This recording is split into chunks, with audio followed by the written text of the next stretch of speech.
the sweat from my brow.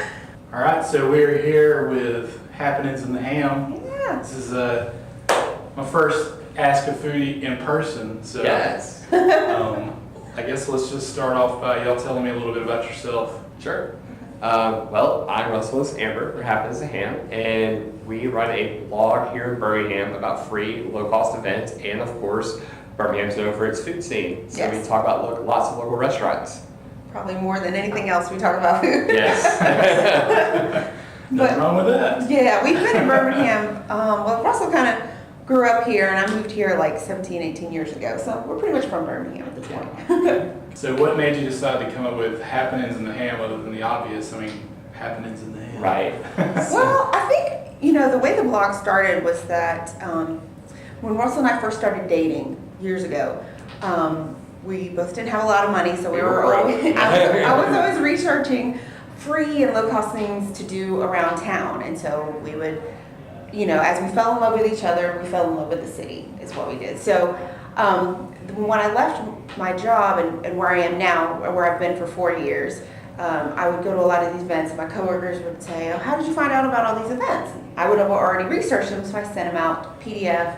It went around, then we eventually got a website. And so What happened was I finally said, hey, let me look at this thing you've been doing for the past couple months. Yeah. And I said, this is amazing. The Black and White had just left the Birmingham area, our little local print publication. And so I said, hey, I called her up and said, I bought something. She's like, what is it? How much did you spend? I spent like $15 on happensintham.com. Now let's figure out how to build a website.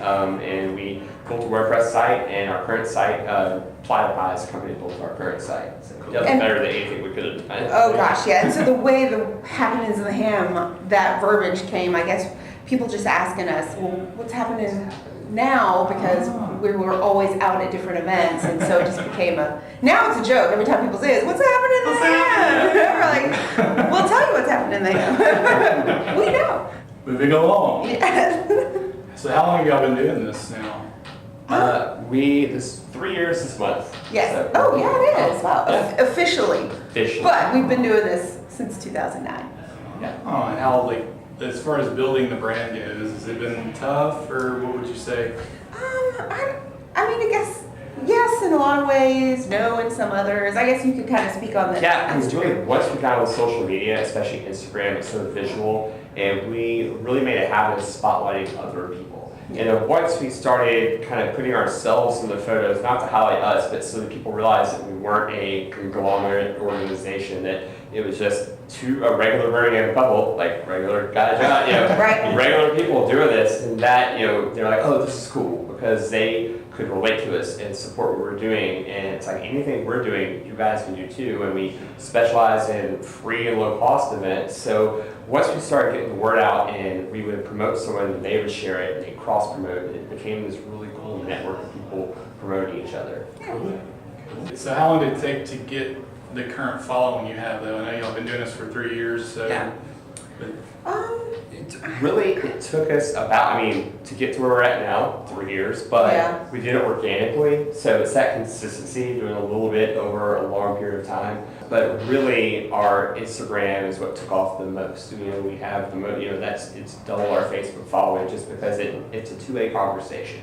And our food posts really were the ones that got the most traction because people love food. So when we had to highlight Birmingham food places, because there's so many new restaurants, it just gets people excited. And I'd say, I feel like we got to our first 10,000 following a lot faster than like the second half, only because the algorithm Right. Instagram changed Yes. after that. So it's Timing still was important on that. yeah. with every new friend and follower that we get, it's fun. So yeah, I'm sitting there with like 350 something maybe. So I'm a long ways from you'll that. get there. It's definitely about It's a snowball consistency. effect. Yeah. Oh yeah.